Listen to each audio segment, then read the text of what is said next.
sensational. Yeah. What didn't I do for you, girl? And I know, I look for you, cause like a riddle, yeah. Give me that clue for the riddle. Oh, wow, laugh just a little, yeah. Life's pretty sweet, every bitch tell me. I utilize, some of the proceeds from Forgot or Not, right? Some of that capital, but also I had to liquidate some of my assets, right? So I sold a house, right? That asset was liquidated, right? I did a lot of pitch competitions that year. I mean, I think I did like maybe 10 or 12 pitch competitions, potentially won like 4 of them or something like that. I used that capital.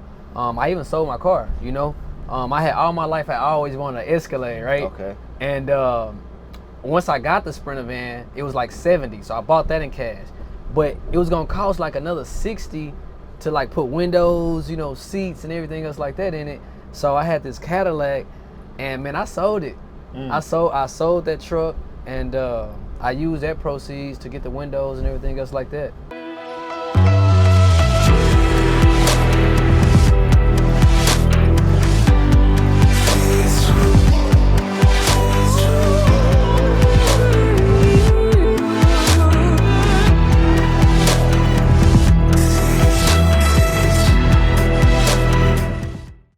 Thank you for tuning in to another episode of the COSIGN Conversations podcast, where we interview entrepreneurs, executives, thought leaders, change makers who we co-sign and want to introduce to our community.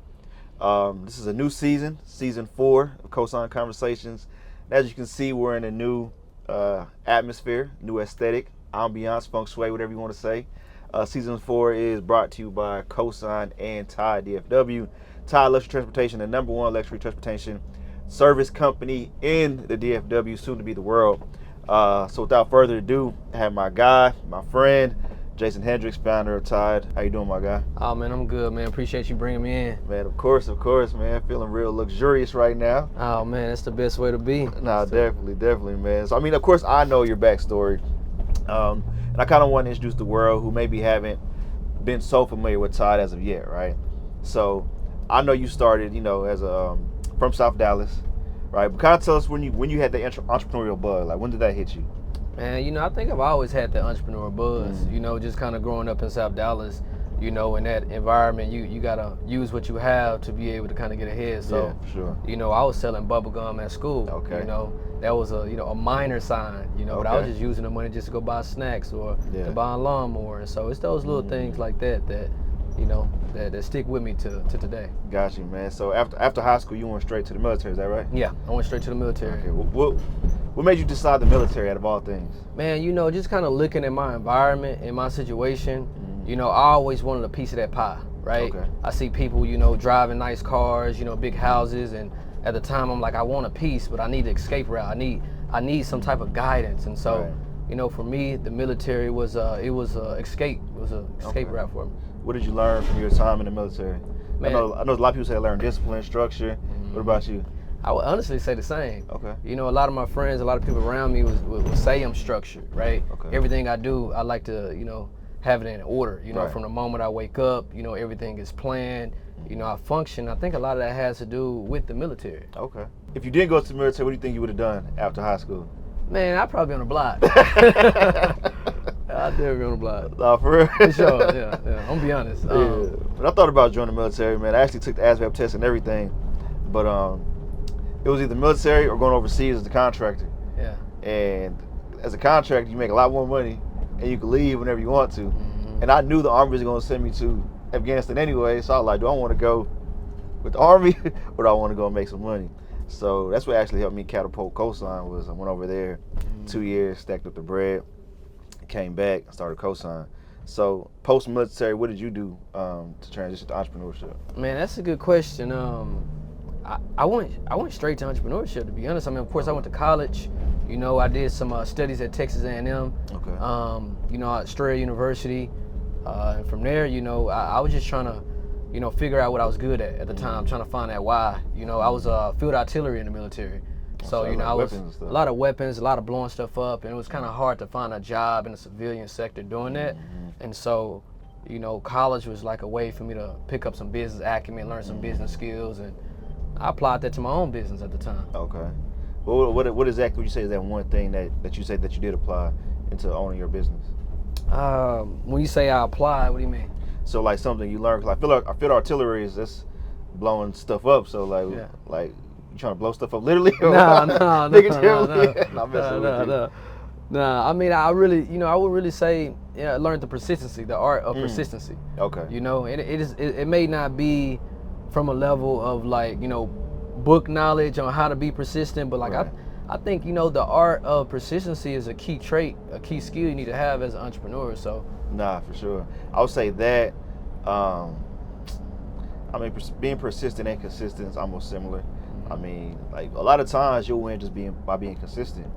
Because people recognize you, remember you 9 times out of 10. If somebody's more consistent than somebody who just pops up every once in a while with a good post or, a good experience. But if you're consistent every day, all the time, you're going to stand out amongst the rest. I think that's one thing you've been great at as well, as being consistent. Yeah, for sure.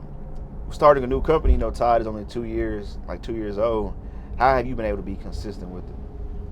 That's a good question. I like I said, I think it's really studying the art of being persistent first, right?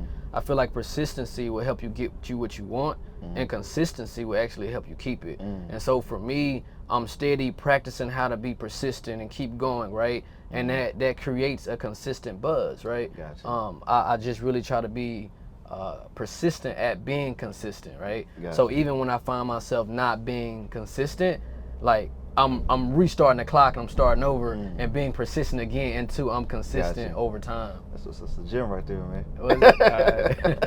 But I want to ask you this: why luxury transportation? Because it's 2 years. That's what 2022, 2021, and this was during the pandemic, and everybody was looking for something to do. Like they had that Wi-Fi money, Uncle Sam money. So at that time, people were going to either invest in stocks or start like an actual trucking company for transportation.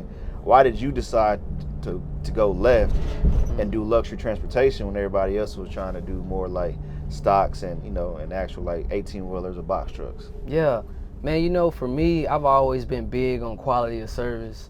And so, I always try to make calculated decisions, and I don't bet on myself as much as I should. And so I really took a bet on myself. Okay. I had a company before called Forgot or Not. Right, We'll send a driver to the mall, pick up the gift, hand deliver it. Yeah. All the drivers have an iPad so you can send a personalized video message while the camera crew record it. Yeah. And I was like, man, like the margins are slim. I need to, create some type of additional revenue stream. And man, I just took a bet on myself and went to go buy this all-white cargo van. People called it the kidnap van. They laughed at me. And man, that same van generated over 500 customers that same year. So it was really just kind of taking a bet on myself despite of anybody and what they were saying. And I just went for it, and it worked out, following your heart. So you didn't get the van until after Forgot or Not? I got the van after Forgot or Not, yeah, for sure. Oh, wow. Yeah. I thought you was doing Forgot or Not in the Sprinter van. Nah, I was trying to merge it together initially, but it was Forgot or Not, and I was like, man, I need to make some more bread. And I was like, I'm finna go get a party bus. With COVID, there was a chip shortage, so it was hard to find Mercedes Benz.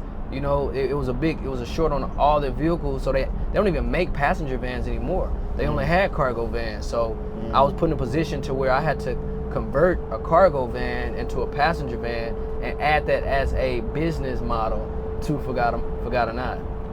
Wow, okay. Let's unpack this. Okay. So instead of investing in other things to get Forgot or Not popping, you was like we could have invested in ads, you could have invested in more marketing, you could have invested in like an influencer program. You was like, I'm gonna buy a cargo van, transform it into a Sprinter van to supplement the income that I'm not getting for Forgot or Not. Exactly. That's a huge investment. For sure. That's a huge investment. What was your thought process going on that? Because it's different from spending like 5K to 10K on like, a campaign instead of spending like over 100, 150 grand on a Sprinter van. Man, like I said, I took a bet on myself. For me, it was somewhat of calculated bet too, because at the same time I was collecting data from my customers who I seen was, eating out at restaurants. And I asked them questions like, how'd y'all get here? They're like, oh, we split the Uber calls, so we drinking and driving. So I was kind of gauging the customer and understanding the customer during this time. And man, I just took the bet on myself. I didn't want to put my family in harm's way and go take out a loan on a new vehicle, and now I'm stuck with this high payment. And so for me, I wanted to go the cash route because I didn't want to put my family, like I say, in a bad position. So I just took that gamble and made it work. So you bought a Sprinter van cash? I did. Okay, that's amazing, man. Yeah. But let me ask you this though, because people say like, you know, everybody's big on these podcasts and entrepreneurs are telling you to do this. But I know you said you didn't want to put your family in a predicament by taking out a loan. But on the to play devil's advocate, if you took out that loan, you could have kept that capital, and that capital you could have used to reinvest in other aspects of it. But do you feel like this was the best way for you, now looking back at it? I do. Okay. I do, and the reason why is because I didn't know how it was going to turn out, of course, you know. And so for me, it was all a risk game. You know, to leverage, you know, OPM, other people's money, is extremely important. Yeah. I would definitely get a loan now and maximize it because I know something works, you know. And for me, I try to gauge things until I have a confidence level that I know it works before I fuel that, you know, amount of capital into a loan and have to pay somebody back. Got you. So year one, how many clients did you have? I would say I had about 500 in year one. So for somebody trying to get into this business, because I know you're not a gatekeeper, how do you get 500 clients in your first year? Man, community.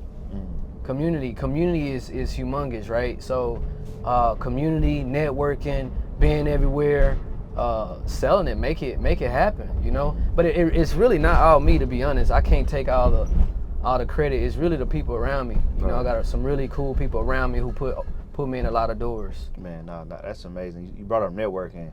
You know, me and you have offline discussions about networking. Sometimes it's great opportunities.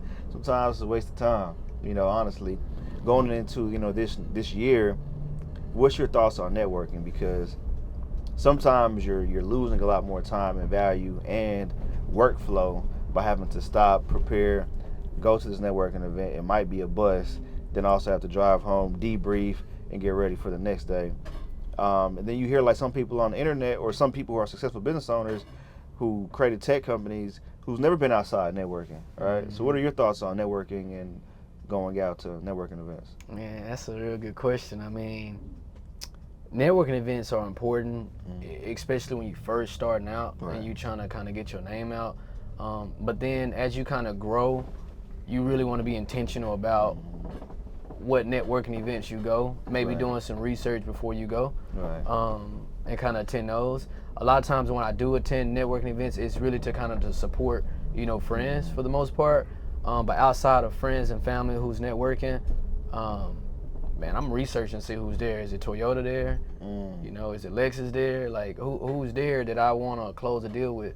Am I running a campaign? Right? You know, because if I'm running a Valentine's Day campaign, because Valentine's Day coming up, you're gonna see me a lot of networking events. You're gonna see me outside. Because I'm trying to. I got intentions behind it. Nah, that makes sense. And even so, that's someone who hosts networking events. I'm the same way. Like, I'm not gonna go to every networking event, right? Because it doesn't always, you know, appease me. But I will go support, and I also look at it as who do I want to go build with and connect with. I know we talked about this as well. Even probably setting up like goals for yourself, like, okay, I'm gonna go to this networking event, and you know, we can't leave until we get 5 to 10 new contacts. You know, I think, like you said, being intentional, strategic with how you go to these networking events or events in general is what's really gonna help you become beneficial. For sure. So you said something earlier, and I gotta like circle back to that real quick. I don't want to like skip over because people need to understand this. So you have forgot or not, you decided to bet on yourself and get the Sprinter van. And you bought it cash. We discussed about buying cash versus putting your family in harm's way by going the debt route. But one thing I don't want to, like I said, is glaze over is how you were able to buy it in cash, right? Because everybody's probably watching this like, oh man, he must came from money, or he had money if you bought a Sprinter van in cash. So kind of talk to us about that. How'd you make that happen? Yeah, so I utilized, you know, some of the proceeds from Forgot or Not, right? Some of that capital, but also I had to liquidate some of my assets, right? You know, so I sold a house, right? That asset was liquidated, right? You know, I did a lot of pitch competitions that year. I mean, I think I did like maybe 10 or 12 pitch competitions. potentially won like 4 of them or something like that. I used that capital. I even sold my car, you know. I had all my life, I always wanted an Escalade, right? Okay. And once I got the Sprinter van, it was like 70, so I bought that in cash. But it was gonna cost like another 60 to like put windows, you know, seats and everything else like that in it. So I had this Cadillac, and man, I sold it. I sold that truck, and I used that proceeds to get the windows and everything else like that. You said that investment paid off? It definitely paid off, you know. Of course, you know, like I said, a lot of people was laughing at me at first because I was driving around in this big white van, you know. They kind of, it's a little creepy, you know. Right. Walking around parking at the store in this van, you know, it wasn't cool, but sometimes I feel like you have to do what's not cool, you know, and it'll play off later on in life. What did your family say though? Like, especially you're a married man, so like, what did your wife say when you're like, man, I'm about to sell one of our properties, I'm about to sell our Escalade? What was she like? Oh, she wasn't with it. I'm gonna be honest, she was not with it, especially when it came down to like selling my car, because she knew the connection I had, you know, with that car, you know, and so she was like, nah, you got your money. I actually tried to sell hers too, you know. she wasn't going for it, but she really wasn't for it at first. Yeah. But you know, when she started to kind of see it, sometimes people do need to see it, and yeah, paid off. It paid off. It definitely paid off. When you want something bad enough, you're willing to sacrifice, and I think that's what, you know, that kind of story kind of brings me to, a sacrifice. You sacrifice the immediate notoriety, gratification of having, you know, the car you always wanted for something bigger, you know. Do you feel like where you're at in your career right now, you're still sacrificing? And if so, what? Yeah, I'm always sacrificing, you know, because I'm balancing a lot, you know. I'm sacrificing, you know, time with my daughter, time with my wife, you know, time with the business, time with my friends, you know. There's always a sacrifice, and I just have to make the executive decision to know what needs to be sacrificed at that time. What's the biggest lesson you learned these past 2 years? What's the biggest lesson I learned, man, to be honest, getting it right. Get everything in right, you know. I would say that. What happened? Man, everybody want to do a deal with you, you know, and you know, I got a big heart, so I'm always want to make people happy, you know.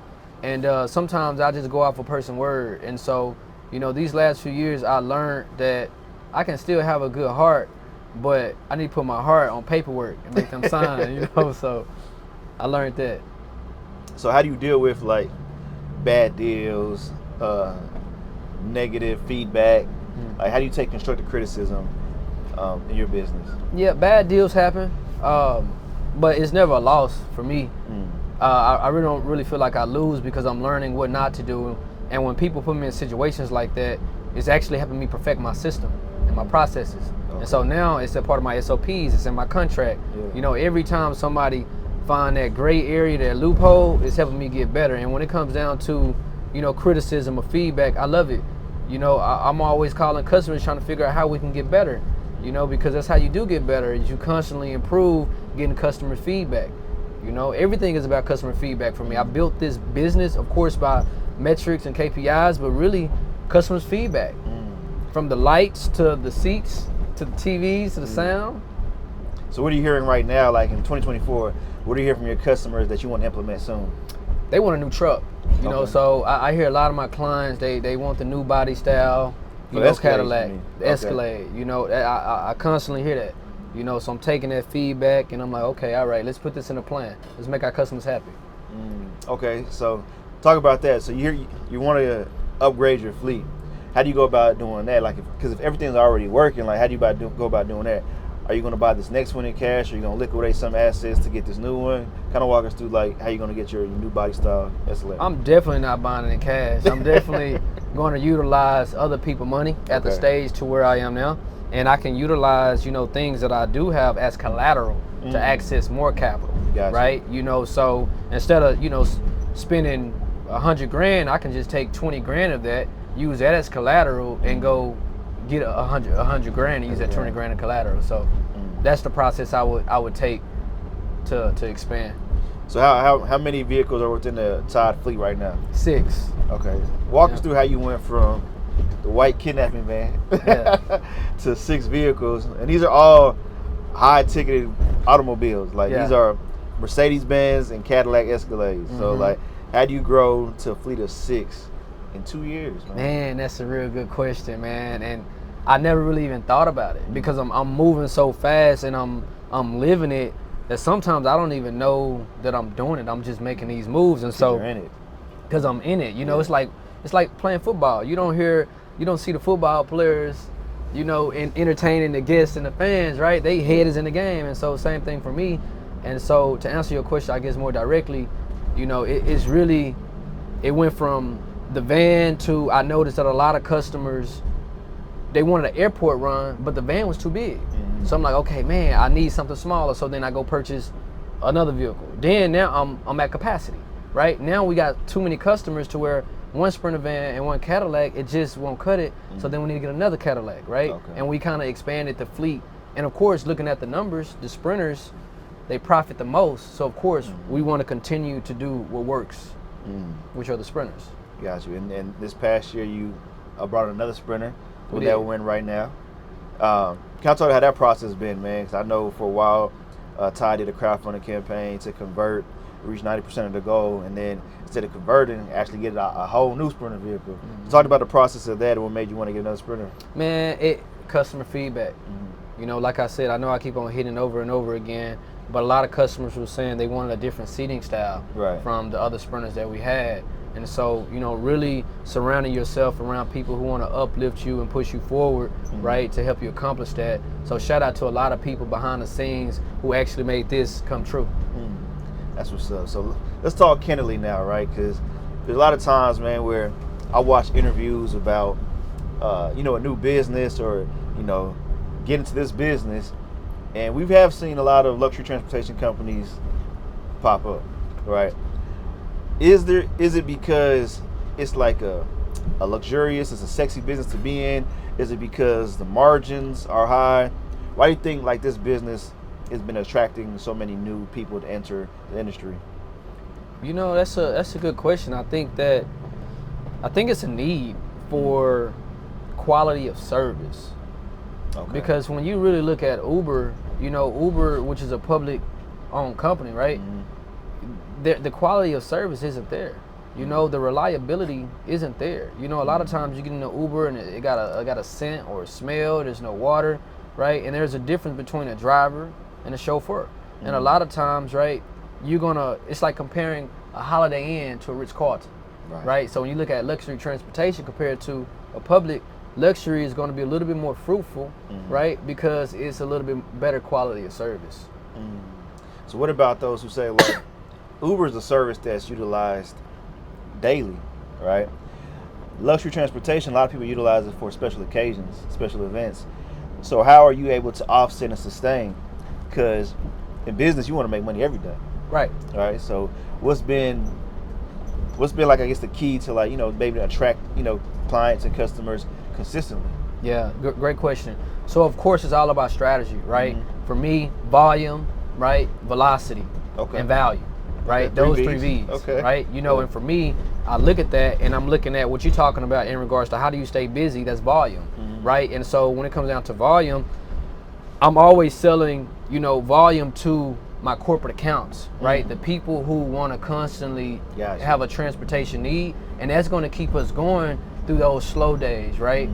To where on Friday, Saturday, and Sundays, when a lot of corporations don't utilize us as much, we get a lot of consumer traffic, right? And so on those Fridays, Saturdays, and Sundays, then we can kind of. Got you. So your business model is B2B and B2C. Correct. That's good. Correct. That's good. So, and the reason why I brought this up is like, okay, what like industry standards? What are like the margins you would say for luxury transportation? I would say it really depends on each company, right? But at least a good 60% margins. Okay. You know? No, that's good. Cause I mean, they said the restaurant hospitalities were like 13 to 30%. So I mean, that's a volume game too. You got to get a lot of people to eat. But 60% is a good margin. Did you kind of research that too when entering in? I didn't. You didn't? I didn't.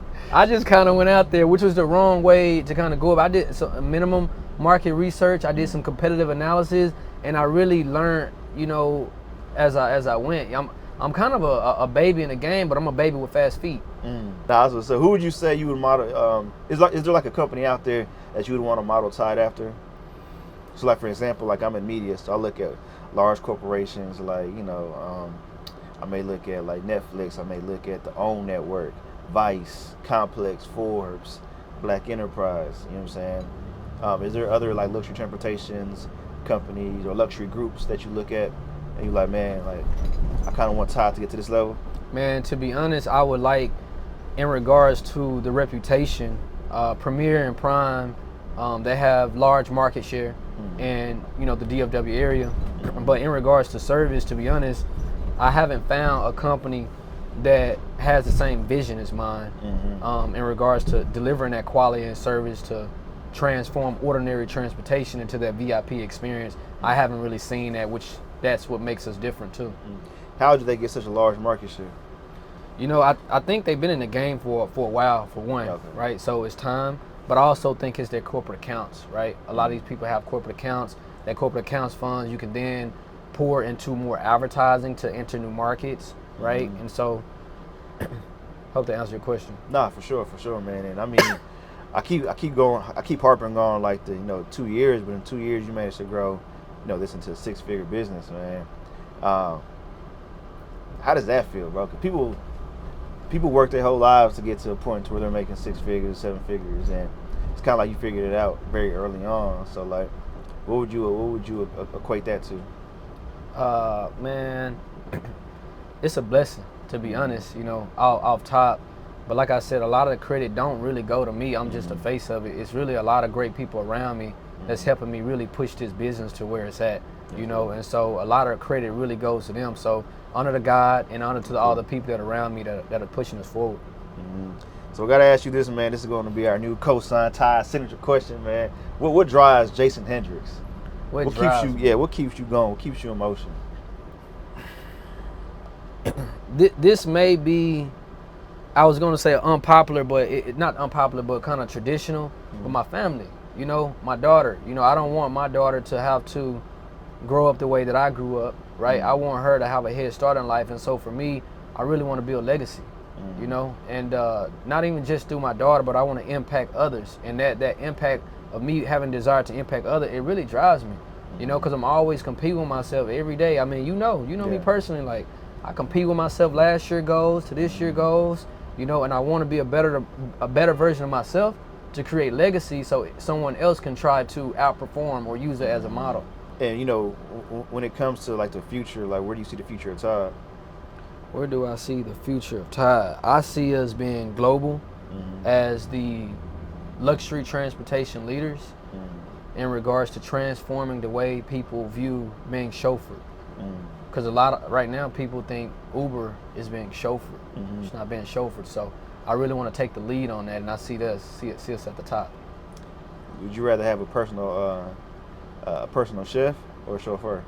Give me a chauffeur. I need both. You need both? I need both. Those know I don't like to drive. I also can't cook for nothing. Oh, you can't cook? Yeah, they got HelloFresh. That's what they've been saying, man. That's what people been saying, man. But I will say this, and I want to say this on camera, man. Having no chauffeurs is a different experience, man. Like so it's definitely a different type of experience, different type of service, man, that I definitely highly recommend everybody to experience, whether it's, a special occasion, an event, birthday celebrations. Matter of fact, what's your number one service offer right now? Is it like birthdays? Or what do people book Tide for the most? Birthdays. We get a lot of birthdays. Right now, we're trying to figure out which zodiac sign, uses the most. Yeah. So right now, I'm a Cancer, so Cancer's, taking the lead right now from last year. June, July? That's July, July. And you're a Sagittarius, right? Sagittarius, man. I think we did good though. Yeah, y'all did. Sagittarius running the runners up. Yeah, there's a lot of us out here, man. For sure. And it's just the season too, so you got birthdays mixed with holidays, so it's like it's just a better timing to utilize, I would say these services. But no, that's amazing, bro. Appreciate your time, man. Sure. Please let the people know where they can follow you at, where they can book a ride with Tide at. Yeah. You can follow us on Instagram at Tide DFW. That's TIE DFW. I'm going to say that again. TIE. Time is everything. Dallas, Fort Worth. You can book your next ride with Todd at www.tiedfw.com. Ride with Todd. Definitely ride with Todd. Again, I'm your host, KG at COSIGN Magazine. This is the COSIGN Conversations podcast. Like I said, we interview entrepreneurs, executives, and thought leaders that we COSIGN and want to introduce to our community. So y'all make sure y'all follow Todd. Please like, share, comment, and subscribe, and follow COSIGN Mag at COSIGN Mag. Until the next time, y'all take it easy and book a ride with Todd.